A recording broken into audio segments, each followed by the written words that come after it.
Meu nome é Aya, tenho 32 anos, sou magé, sou curandeira, sou parteira, sou benzedeira, sou raizeira e também formada em psicanálise xamânica. Eu sou do Amazonas, do Alto Rio Solimões, perto da fronteira entre Brasil, Colômbia e Peru. Quando você nasce numa aldeia, você tá em um núcleo muito diferente, distinto de qualquer lugar do mundo. Pra mim, a minha aldeia era o mundo inteiro. E o mundo inteiro era a minha aldeia. Então, eu não conhecia outra realidade que não fosse a minha. E não sabia que existiam outras realidades que não fossem a minha, né? Então, crescer lá foi um grande privilégio. Hoje eu vejo isso. Eu pude ser criança, eu pude ser tudo. Então, eu não tive privações. Eu tive um senso muito grande e que hoje em dia eu agradeço muito, de comunidade, de coletivo, né?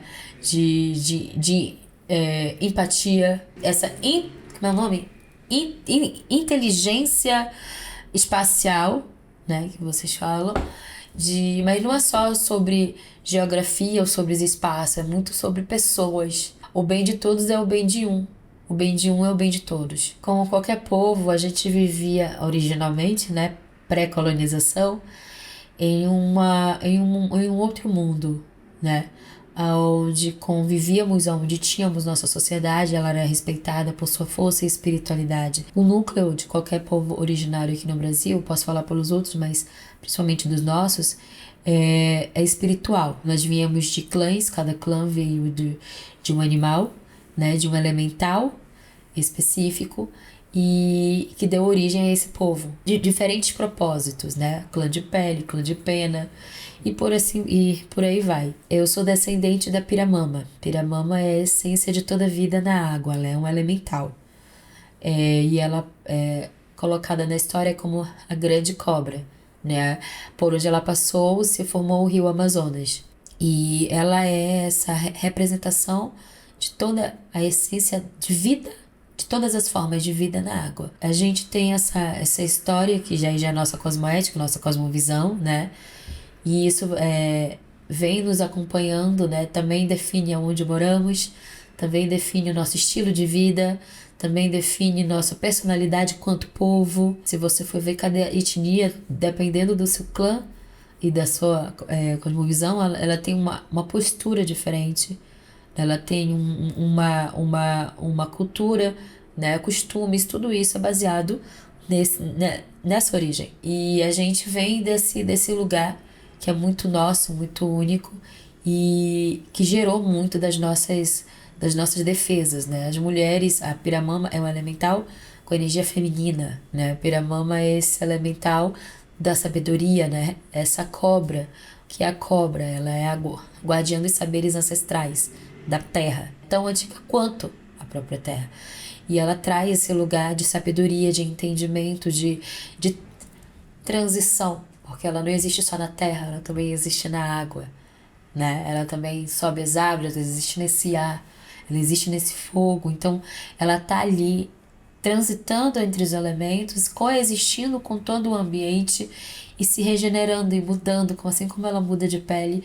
O nosso povo faz a mesma coisa, por isso que até hoje persistimos, porque a gente segue as ensinanças da Piramama. A gente tem uma infância muito pouco diferente, na verdade bem diferente.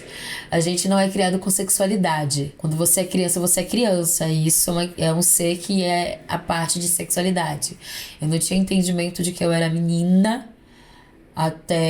ou fêmea, no caso, até eu menstruar. Então, esse senso de sexualidade não existe até o momento que você passa a amadurecer. E pra mim foi um privilégio não ter isso sobre mim. Você deixar isso florescer com você deixar isso vir de dentro pra fora, é muito melhor do que a imposição da sexualidade, que é o que acontece tanto em meninas quanto em meninos. Todos são mães, todos são pais da aldeia, né? As crianças são da aldeia. Mas eu tive sempre a minha bisavó, né? Como eu nasci com uma magé dessa geração, a mais nova sempre é criada pela magé mais velha, né? Então eu tive a sorte de nascer numa geração onde tinham 3 gerações vivas fora minha. A minha mãe, a minha avó e a minha bisavó. Então eu fui criada pela minha bisa, assim como a minha mãe foi criada pela bisa, a minha avó foi criada pela minha bisa. Então eu tive a chance e a oportunidade de nascer e crescer e ser ensinada pela minha bisa. A Magé, ela vem assim como o pajé, eles são palavras opostas do mesmo sentido. Só que infelizmente com a colonização e todas as questões que vieram junto com o sistema e tudo mais, e essa eliminação proposital do matriarcado, a palavra magé foi esquecida, abandonada, né? Até porque ela foi muito perseguida, principalmente por uma questão religiosa. Então a magé, para sobreviver, ela teve que se tornar a pajé, entende? A gente se apropriou depois de ter sido tão imposto pra gente, a gente falou, não, vamos...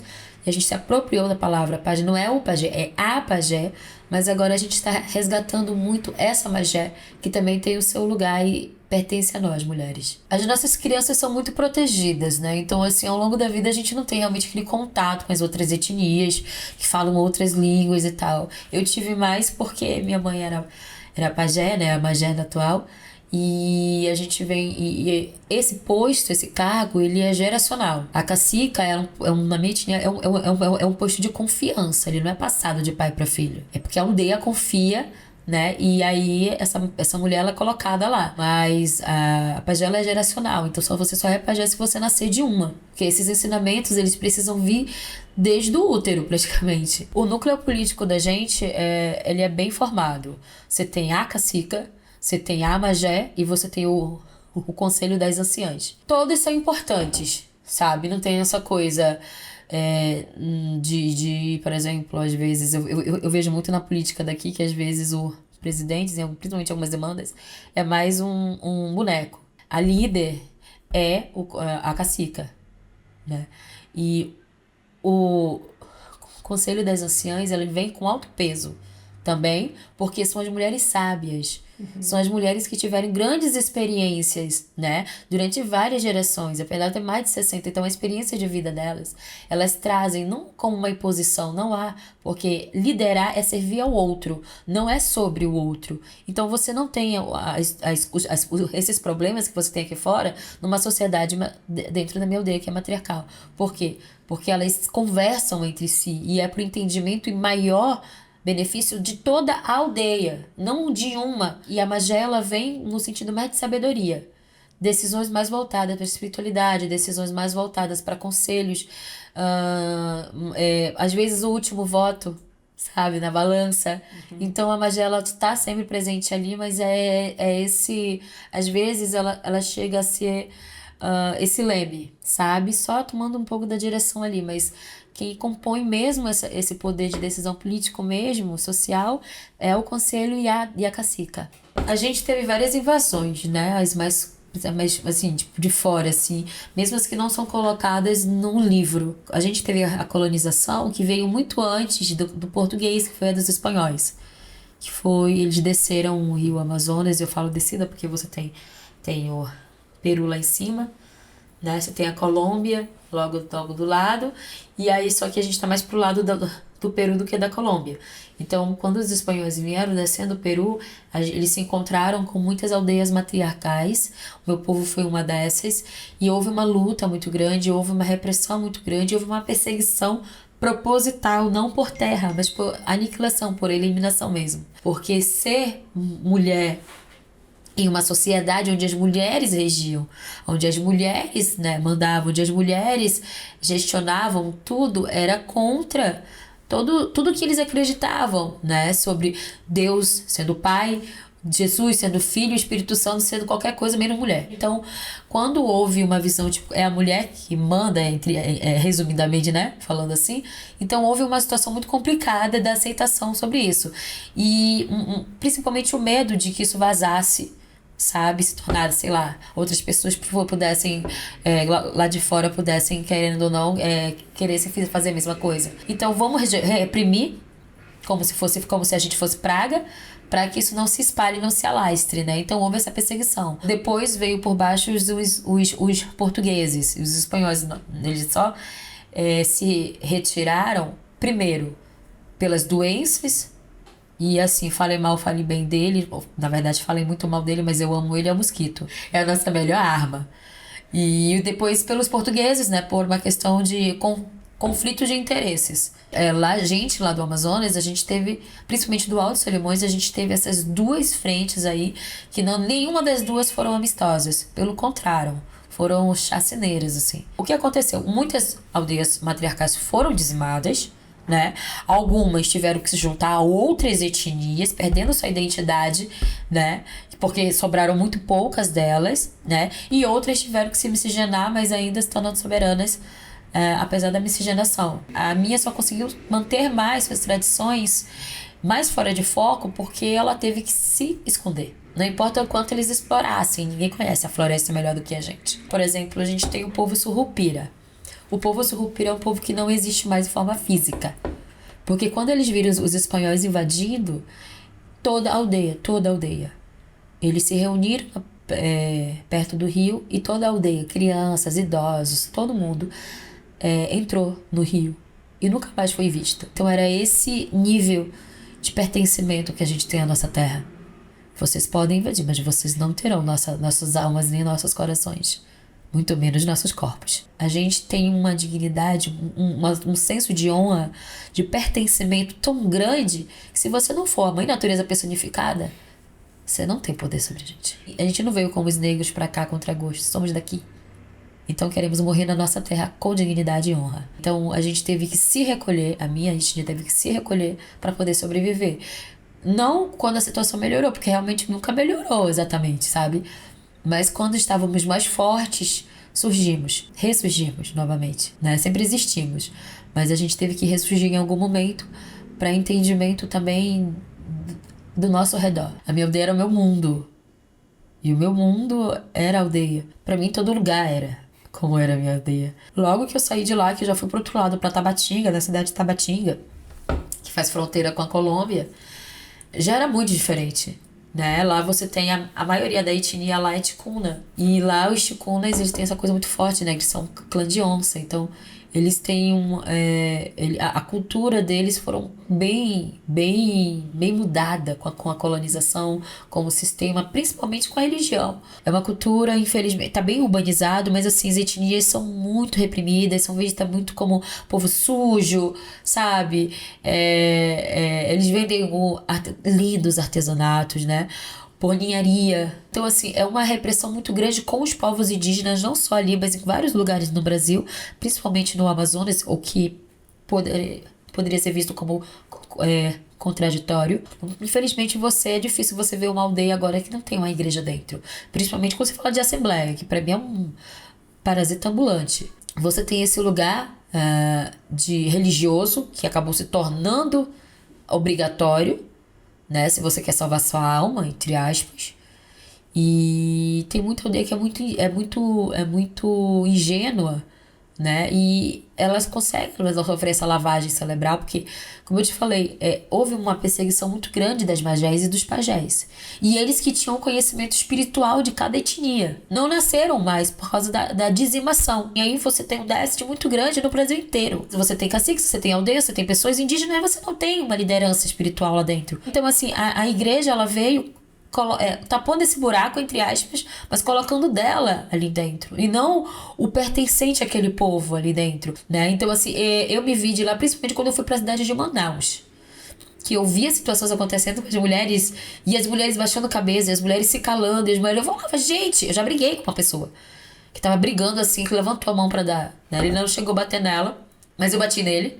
E falou, você não faz isso com uma mulher, pá! Você fica levantando a mão, pá! E eu comecei a bater nele, mas eu batendo nele, e eu comecei a chorar. Eu que fui criada, eu que nasci em um núcleo onde a minha sexualidade era respeitada, quase praticamente reverenciada, onde a minha chegada foi esperada, principalmente nos tempos atuais. Eu não sabia o quanto eu era esperada até entender tudo que eu falei pra vocês. Saí de lá de um contexto de tanto amor, de tantas esperanças, de tantas coisas, e vim para um contexto completamente lúgubre, completamente seco, estéril do feminino, saudável, sabe?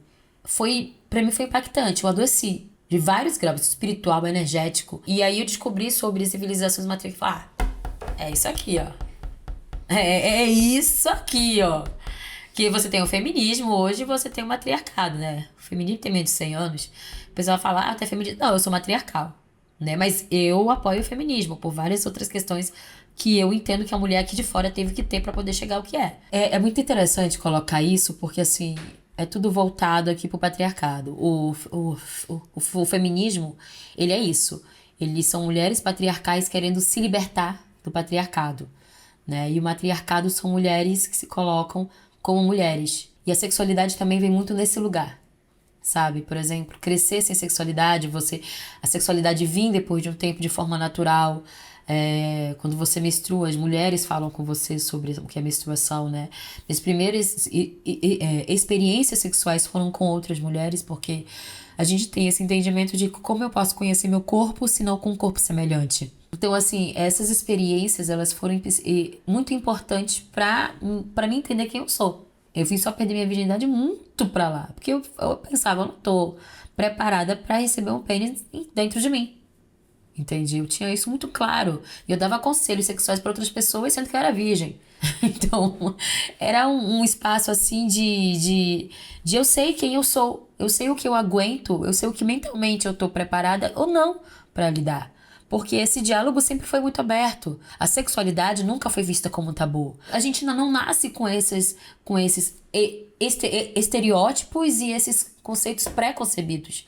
Principalmente conceitos religiosos. Quando o feminismo briga pelo eu quero ter, o matriarcado já vem e fala eu sou. A gente não briga por uma coisa que a gente já tem, que a gente já é. Eu não vou brigar porque eu sou mulher. Eu sou uma mulher. E ponto, eu me coloco como? Você vendo isso ou não, foda-se você. Eu sou eu. Então essas certezas a gente já tem há muito tempo. Já é ensinada, não é plantada, ela já é semeada dentro da gente há muito tempo. Entende? Então essas incertezas, inseguranças, esses desprazeres, essas outras coisas que infelizmente aqui na cidade as mulheres correm muito atrás, né, para superar isso, a gente não tem, né? Então eu também tô aqui exatamente por causa disso, porque é necessário se ter uma base matriarcal pro feminino, pro feminino e pra feminista de hoje, eu acho, sabe?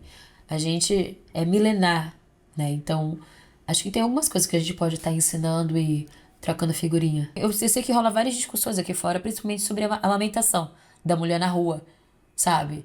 Ai, que não pode, que não sei. Não pode o quê? Pode o cacete. Vou deixar meu filho com fome? Vire a cara pro outro lado. Eu vou tirar, assim, a minha camisa e vou dar pro meu bebê. Eu tô fazendo o que uma mãe faz, sabe? Ah, se eu tô no meio de um evento e tal, não sei o quê. Ok, vou colocar o paninho ali. Porque, querendo ou não, tem outros casais, tem outras coisas, mas não, é cultural. A cultura desse país, ela é indígena. Queira você não, acredite você ou não. Mas ignorar não vai mudar o fato, que é um fato, que o Brasil é uma terra indígena, com cultura indígena, com tradições indígenas. E que vive uma cultura ilusória, usurpada, copiada, né, europeia. Ah, porque o Brasil não tem tradição. Não tem tradição, cacete. É só porque vocês não vivem a tradição do Brasil. Vocês preferiram ignorar, viver uma realidade completamente diferente, uma realidade usurpadora, né, que não se mantém, por isso precisa de tantas mentiras, de tantas atrocidades para poderem continuar a existir, um sistema completamente corrupto, né, que não faz bem para ninguém e para poder se manter vivendo ele. Mas o Brasil é um país de tradições muito profundas. Que se um dia toda a população realmente quiser olhar para dentro, para voltar à essência, aí vão viver as verdadeiras tradições brasileiras e vou te dizer, o Brasil vai mudar. Aí sim o Brasil vai mudar. Porque as tradições, nossas verdadeiras tradições, não tem nada a ver com o que vocês vivem aqui fora, né? Então, a nossa sexualidade é algo completamente natural. O nosso corpo é algo completamente natural, né?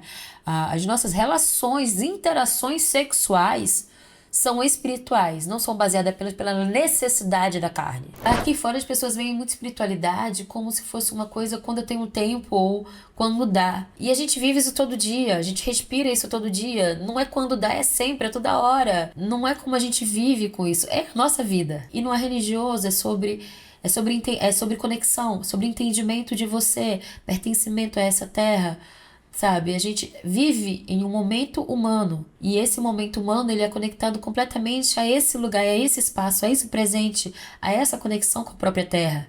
A espiritualidade ela vem em forma do vento, da água, sabe? Dos pássaros, da vida que você está vivendo todos os dias, da formiga que carrega folha. É tudo. Se você não parar para sentir o vento no meio da floresta, você não é indígena, sabe? Então a espiritualidade é desde o momento que você dorme, é o momento que você acorda. Então você tem hoje muitas aldeias, principalmente fora do Amazonas, que estão tentando resgatar. Aqui em São Paulo você tem os guaranis, estão tentando resgatar isso. Estão tentando buscar novamente sua espiritualidade. E através dela fazer crescer plantas que não cresceram há mais de 300 anos. Porque são plantas espirituais, são plantas que precisam de um alimento espiritual e que normalmente vem através de uma pessoa, desse magé, desse pajé, né, que tá lá regando espiritualmente, energeticamente essas folhas. E não tem, através da consciência espiritual, da maturidade espiritual. Então, assim, agora com esse resgate, tudo tá acontecendo, estão nascendo plantas que não nasciam há mais de 500 anos dentro da aldeia. Isso pra mim é incrível, eu tô vendo isso acontecendo. Mas, assim, demorou mais de 500 anos pra isso acontecer. E, né, e assim, começou agora e né, em todo lugar. Então, é muito complicado esse tópico, infelizmente, porque a gente ainda tá nesse sentido. Tem muito indígena ainda que não se vê indígena, tem muito indígena que sente vergonha de ser indígena, tem muito indígena ainda que se esconde, apesar de várias lutas estarem acontecendo, as reafirmações, os resgates, a gente ainda tá muito longe, mas essa situação da luta continua. Então a gente tá aqui porque precisa estar, como eu te falei. Eu sou uma curandeira, eu curo almas, não só a matéria. E o meu posto, ele sempre foi atrás, né, curando as pessoas que estão nessa frente. Mas agora eu estou na frente, porque não tem pessoas que estejam ali. Não é porque eu queira me mostrar, não é que eu queira estar, mas eu preciso estar. E é isso que eu falo, né? Porque não você.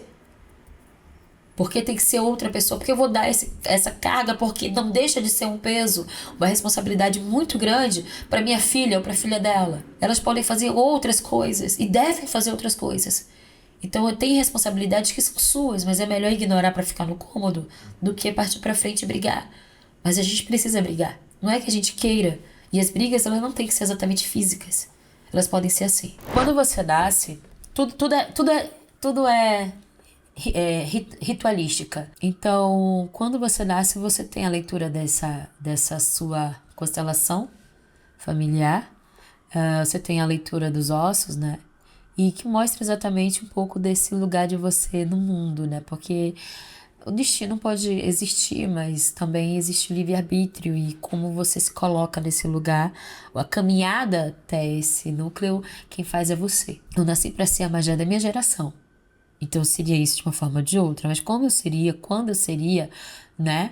Por que meios eu seria, isso daí já era minha própria escolha. E também não é só minha. 50% é meu, mas também 50% seja meu de qualquer outra pessoa no mundo, depende muito do mundo pra você, né? E o mundo, ele aconteceu pra mim muito cedo. Quando esse entendimento, assim, de eu, magé, de eu nesse espaço, ele veio quando eu tinha uns 12 anos, que eu saí da minha aldeia, e a gente saiu fugida por várias questões de invasões, mas aí houve uma vida fora, né? E aí houve meu pai, nesse negro, né, quilombola, militar, né, me levando para Salvador, né, eu conhecendo esse outro lado, essa outra espiritualidade, né, voltando para a aldeia, anos depois, foi uma questão muito complicada para mim, porque assim, a vida aconteceu, a vida foi imposta para mim, se eu ter como escolher.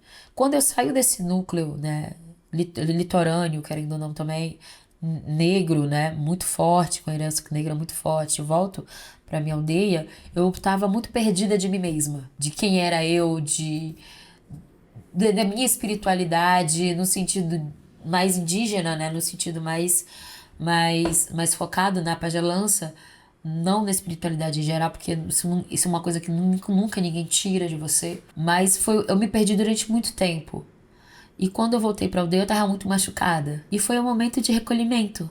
Foi um momento, novamente, de ser uma semente. E demorou um bom tempo, né? Quando a minha bisavó, ela chegou para perto de mim e falou assim, olha, você tem que fazer uma escolha. Você pode ficar aqui, você pode ser uma indígena como qualquer outra, você pode se tornar a magia da aldeia, você pode fazer o que você tem que fazer aqui dentro, ter seus filhos e viver como toda a magia que veio de você aqui dentro da aldeia.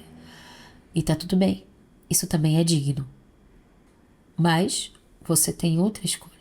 Você tem a escolha de ir para fora da aldeia e curar as almas das pessoas de fora da aldeia. Fazer um novo caminho, que sim, vai ser doloroso, que sim, vai ser espinhoso e que sim, vai ter muito sofrimento. Eu não vou mentir para você, mas que também vai valer muito a pena.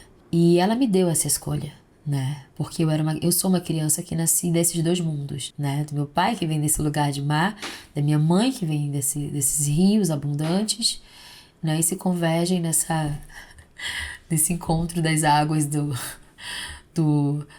salgado com doce. E eu tive um momento para pensar. Não tem nenhuma escolha errada, mas tem uma que é muito necessária. E aí eu tive que pensar, eu falei, bom, se tem uma segunda opção, quer dizer que a primeira nunca foi realmente a viável para minha existência. E foi quando eu entendi muito. Eu já tinha vindo desse contexto de fora e vi como eu fui machucada, e vi como a mulher era tratada, e vi uma realidade que dentro da aldeia eu queria esquecer. Então eu falei, a minha existência é necessária. A minha existência foi necessária, foi esperada e eu não tenho direito, sabe, de excluir ou de isentar as pessoas que precisam de mim, ou desse saber, ou dessa cura, porque eu tô com medo, porque eu me sinto afugentada. E eu não tenho direito de colocar esse peso na minha filha ou nas suas descendentes, porque eu quero ficar cômoda. Então, eu escolhi vir para a cidade, né? Escolhi andar entre esses dois mundos, o que não é fácil, porque a cidade, ela volta e meia, ela quer que você se perca e eventualmente você se perde. É uma linha bem tênue entre se perder e se encontrar, entre estar entre dessas duas realidades sem se consumir ou inventar também, sabe? Então, para mim, isso é ser uma menina de dois mundos, isso é estar nessas realidades. E não tem sido fácil, tipo, de nenhuma forma. Pelo contrário, todos os dias é um grande desafio, principalmente mental. A gente vê tanta coisa aqui fora, tanta coisa, que dá um aperto, né? Nem no coração, é na alma. E aí você pensa, cara, será que vale realmente a pena? Às vezes tem vontade de você chutar o balde. Com toda certeza. Eu estou humana. Eu falei, gente, eu sou pajé, eu não sou santa. Então, assim, é muito nesse lugar aí de entendimento sobre o que você pode colocar a mão e o que você não pode colocar a mão. Escolher suas batalhas, escolher com sabedoria, sabe? Porque querer você tá lidando com vidas, com almas. É isso que é ser uma curandeira. É você ir além da matéria, ir além do físico, né? É fazer uma mudança. Porque cura é isso. Saúde é o que tá aqui fora. Você tá bem de saúde. Mas não quer dizer que você tá curado. A cura é uma mudança de vida, de visão, de tudo. E é isso que falta muito na cidade. Muito no mundo. Então, assim, eu tô tratando pessoas com espiritualidades, às vezes, colonizadoras, por exemplo. Não falo no sentido religioso, eu falo de encarnatórias mesmo. Às vezes eu tô ali lidando com um cara que veio junto com a embarcação ali dos caras que fizeram essas atrocidades. E eu tô vendo, e eu vejo. E pra mim foi um conflito muito grande no começo, sabe? Porque aí você entra nesse corpo energético, você tem acesso a algumas memórias kármicas, né, que vocês chamam, dessa pessoa, e você vê as atrocidades que essa pessoa cometeu naquela vida, com parentes seus. Entende? Eu falo parente porque todos os indígenas nós os chamamos de parentes, que no núcleo estamos todos fazem da mesma árvore. Então, e aí eu vejo essas mulheres indígenas correndo, gritando com suas crianças mortas nos braços, né, de uma outra vida dos caras, e eu fico, uau, sabe? E agora? Mato ele? Sabe? É muito. Então, assim, eu tive que fazer muitas escolhas, principalmente do tipo de pessoa que eu não quero ser. É o que eu falo pra ti. O importante não é saber quem você é. Quem você foi não importa muito. mas quem você não quer ser. É o que vai te dar uma base para evolução do teu espírito, né? Então eu tive que ter muito entendimento de que eu não quero ser uma pessoa que trata com espiritualidade degenerativa. Uma pessoa que trata com a espiritualidade de forma comercial. Uma pessoa que trata com a espiritualidade de uma forma superficial. E você não pode curar ninguém se você não está curado. Você não pode curar ninguém se você não quer curar. Então, você ser consumido pelo ódio não é curador. A raiva, ela é passageira. E ela faz parte dessa indignação que precisa ter. Afinal de contas, você não pode se conformar. Ah, mas uma criança foi estrupada. Ah, meu Deus, infelizmente é comum. Que comum? Não é comum, não pode ser comum, não pode ser tratado como algo comum. Então, sim, a raiva tá aí para construir uma sociedade onde não seja comum, sabe? Ela não pode ser encapsulada dentro de você. Ela tem que ser que nem rio, ela tem que passar, ela tem que fluir. E assim, eventualmente ela vai voltar em outros meios, com outros níveis, em outros aspectos. Mas é isso, ela é fluida, né? Ela também não pode ser encapsulada, senão ela vira ódio. Então esses entendimentos, eles vieram muito da minha bisa, né? Porque ela também teve que fazer muito parto de mulher branca, muito parto de pra fora, assim, curar, né? O povo que às vezes que tava ali, que estrupou uma indígena e tal. Então, eu falo, gente, nunca subestime uma curandeira, porque quem é a melhor assassina é quem realmente cura. A gente sabe exatamente como curar, porque a gente sabe exatamente como matar. A gente opta não fazer isso, porque, sabe, tu se forma em medicina e você tem tipo um lemazinho, né, que você, um juramento, algo assim, né? Mas isso daí é mais antigo do que a própria cultura grega. As curandeiras, porque eram curandeiras, não eram curandeiros, né? A cura vem da mulher, vem dessa mulher que é curandeira, que entende tem essa conexão muito forte com a terra, né? E aí depois passa a ser do masculino por uma questão de usurpação. Mas ela vem da mulher. E aí ela vem dessa promessa tácita, e isso até hoje existe nas magés, dessa promessa nossa com a própria terra, de ver a vida como vida, como essência e parte integral dessa grande essência que é a terra, que é essa grande mãe. Então, se eu opto por curar e começo a fazer mal a alguém, eu tô indo contra a promessa que eu fiz a essa grande mãe, a essa referência espiritual, a esse ser que me permitiu encarnar no corpo dela. Então a gente sabe que promessas espirituais são muito fortes, não podem ser quebradas. Eu tenho alguns projetos, como eu já falei para vocês antes.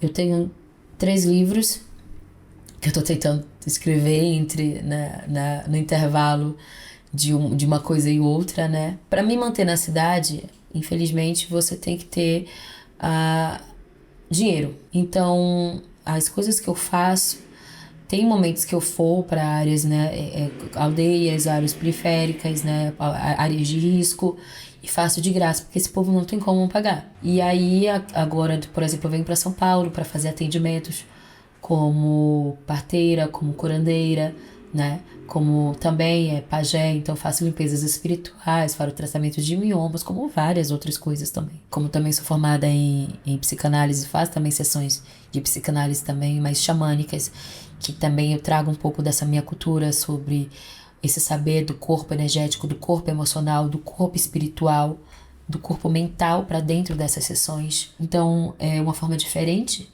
de entender esse espírito que está em um momento humano e esses conflitos. Aí eu cobro por isso, mas assim, é muito esse lugar desse momento da pessoa. Normalmente eu atendo muito por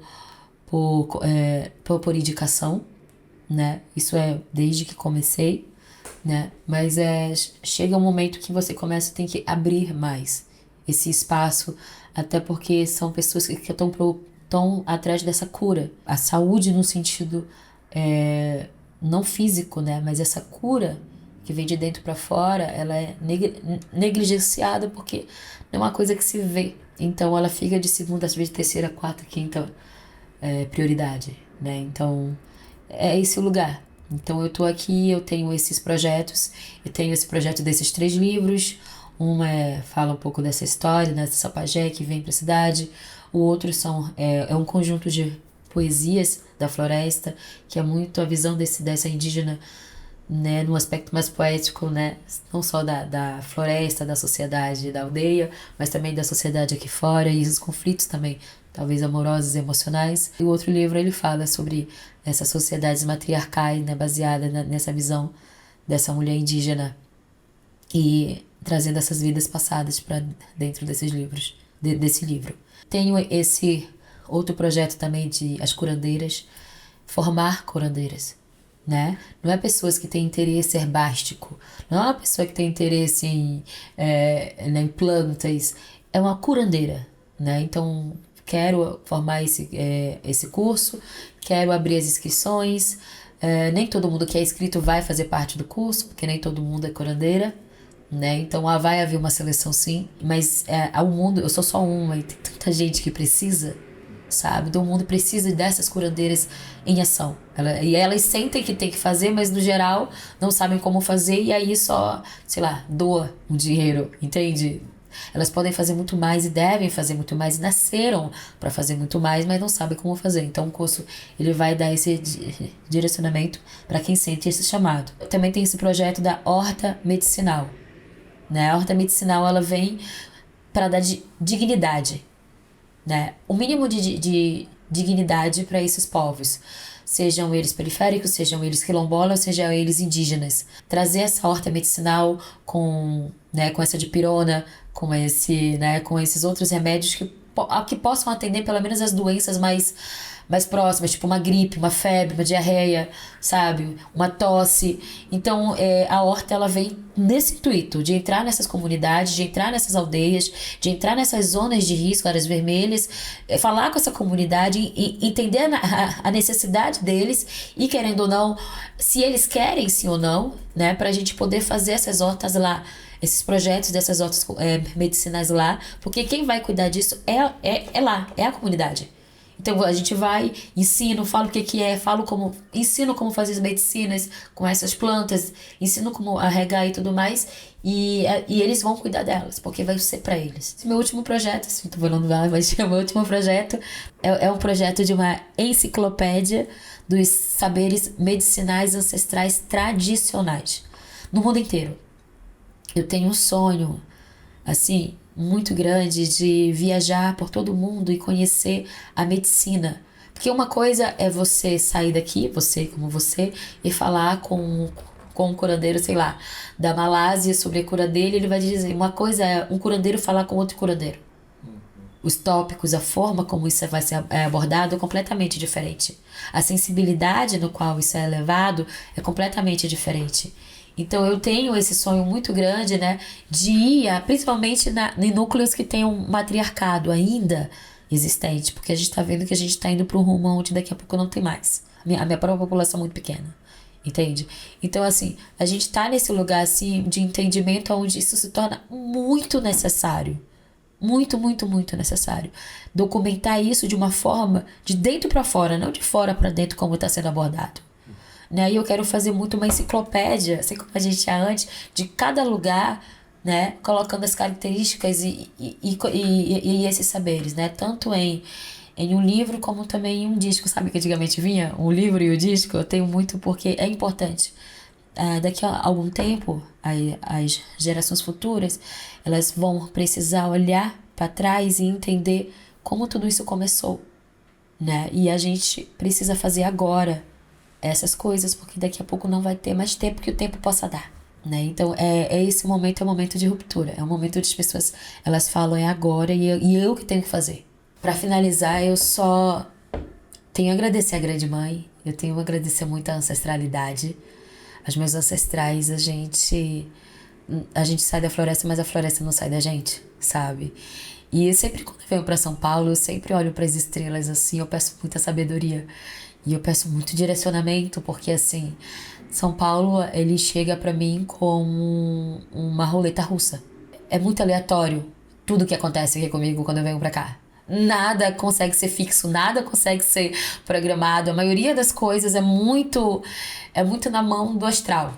Eu deixo muito. Eu falo, gente, eu venho porque eles me trazem e eu volto porque eles me levam. Porque, no geral, eu tô muito nessa loteria, assim. E eu conto muito com pessoas que no caminho são muito boas. Amizades improváveis, sabe? Conhecimentos fundamentais, pessoas incríveis, assim como vocês. E, e oportunidades, assim, que eles colocam na frente. Então eu falo, gente. Se não fosse para ele estar aqui, eu não estaria. Simples assim. O conhecimento no qual a gente gera, né, dessas buscas, né, de eu estar lá no Cafundó do Judas, lá no Amazonas, e vocês aqui desse lado aqui, e de repente vocês ouvirem falar de mim, sabe? A probabilidade é quase zero, né? Sendo que eu tenho um Instagram, não tenho mais nada do que isso, né? E ele nem é essas coisas todas assim, sabe? Nem é conhecido. Eu tenho os meus muito ainda. Então, assim, é esse lugar de entendimento de que as coisas, elas acontecem com propósitos. Não existem acasos. Sempre a vida une propósitos. Propósitos que convergem para uma causa maior. Que sempre, sempre, sempre vai ser pelo bem de todos, né? Então, eu peço muita ajuda mesmo, porque ninguém faz nada sozinho, né? Ninguém consegue nada sozinho, principalmente quando a gente está empenhado em grandes causas, né? Então, a ajuda, ela vem muito desse entendimento de que isso vai ser pro futuro, isso vai ser para os nossos filhos, isso vai ser para aquela geração que vai precisar de orientação e vai conseguir, vai olhar para isso e vai falar, bom, aqui eu tenho aonde me direcionar, aqui eu posso dar um respiro, aqui eu posso fazer algo bom, entende? Aqui eu tenho esse saber. E é isso que a gente pode deixar, essa é a maior herança que a gente pode deixar para as futuras gerações, não só para os nossos filhos.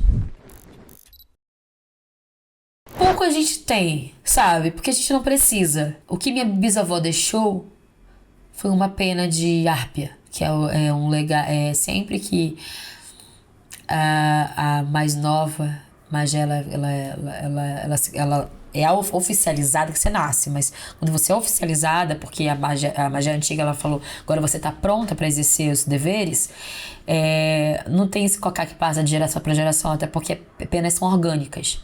Então, assim, ela sempre, essa mais velha, ela vai em busca dessa pena pra você e dá pra você como herança. Então, assim, tudo o que a gente tem praticamente são coisas degradáveis, sabe? Às vezes, até as nossas ucas, que são com palha e tal, a palha tem que ser trocada. Então, não há o terreno é de todos. Se você se casou agora e você precisa de uma casa, então a aldeia se junta e te faz uma uca, sabe? No espaço lá. A cozinha é coletiva. Então, tipo, não tem uma coisa de, o dinheiro é pra mim, que não sei o quê, não, não, não, não. Não existe pra você, existe de todos nós. E quem gestiona isso são as anciãs. A gente não tem, tipo, uma coisa de cédula, né? Dinheiro, como por assim dizer. A gente tem uma sociedade muito baseada na troca. Hoje a gente tem alguma coisa assim com dinheiro, mas pela vida dos artesanatos e tudo mais. Mas a gente tem essa situação muito da troca mesmo, ainda muito viva na gente, né? A gente tem as vizinhanças que tem uma necessidade, a gente tem como esse produto, ou tem esse serviço, a gente faz essa troca, né? E aí a gente tem essa boa vizinhança, por assim dizer, né? Tem pessoas que saem da cidade, a gente tem esse financeiro, assim, que a gente ajuda essa pessoa que sai para fazer o que tem que fazer, porque a gente também tem essa troca com artesanato, né? Normalmente quem fica nesse lugar de manejo são as anciãs, né? Da aldeia que elas que são esse conselho, que estão ali muito gerenciando isso. A aldeia, ela trabalha para a aldeia. Essa pessoa, até mesmo a pessoa que vai estudar, que traz dinheiro, fica para a aldeia. Entendeu? Ele tem, e quando ele precisa, ele tem o dele, entende? Então, os homens, por exemplo, eles são guerreiros, são guardiões, né? Podem ser professores, podem ser conselheiros, né? E é importante também dizer isso porque os homens não têm não é imposto nada ao homem. Eles têm esse respeito muito grande também dentro da aldeia, pelo seu lugar, pelo seu gênero, pela sua força, pela sua sabedoria também, sabe? Mas quem tem essa ação em comando sempre são as mulheres, né? Porque a gente segue leis naturais, leis que a própria natureza emite, né? Por exemplo, como eu falei para vocês, grandes populações na natureza são compostas por fêmeas, rainhas, como a abelha, como a formiga, né? Então, as aldeias matriarcais, elas seguem esse núcleo de poder, esse núcleo de social, né? Que converge pro feminino, né? Então, o homem, ele, dentro desse matriarcado, ele respeita isso, ele entende isso. Então, não há essa questão de... que no relacionamento sempre tem que ter um homem, né? E a mulher por trás. Não existe isso. Minha bisavó teve 7 maridos. Minha avó teve 5, minha mãe tem 4, eu não tenho nenhum porque eu não quero. Mas assim, é esse o lugar. E não é uma coisa tipo, ei, macho, vem cá que eu quero casar contigo. Sabe? Não. Quem corteja é o macho. Quem vem atrás da fêmea é sempre o macho. Né? Tanto que na natureza quem faz a dança do acasalamento é o macho. Né? E a mulher, ela tem o dever dela é selecionar o melhor para as crias delas, o melhor para os filhotes delas. Ou ir para ela mesma também, né? A partir do momento que o macho ele não consegue mais realizar as funções, ela tem total liberdade de ir para outro. Então, a gente tem os casamentos que não são obrigatórios, tá? Mas se eu caso com um, o máximo é 7. E se eu quero transar com outro, eu tenho que casar com outro também, entendeu? Depois de 7, você também não quer transar com outras pessoas, não, sabe? Você já tem ali uma mescla, uma diferença bem legal. Então não precisa de tanta diversidade sexual. Mas assim, não é obrigatório. Se você não é casada e quiser continuar, né, tendo essas relações, pode ter, normal, né? Mas se você casa com um, aí você já tem que ter um respeito também, que vem desses dois polos, sabe? Mas sempre quem vai ser chefe da família vai ser a mulher.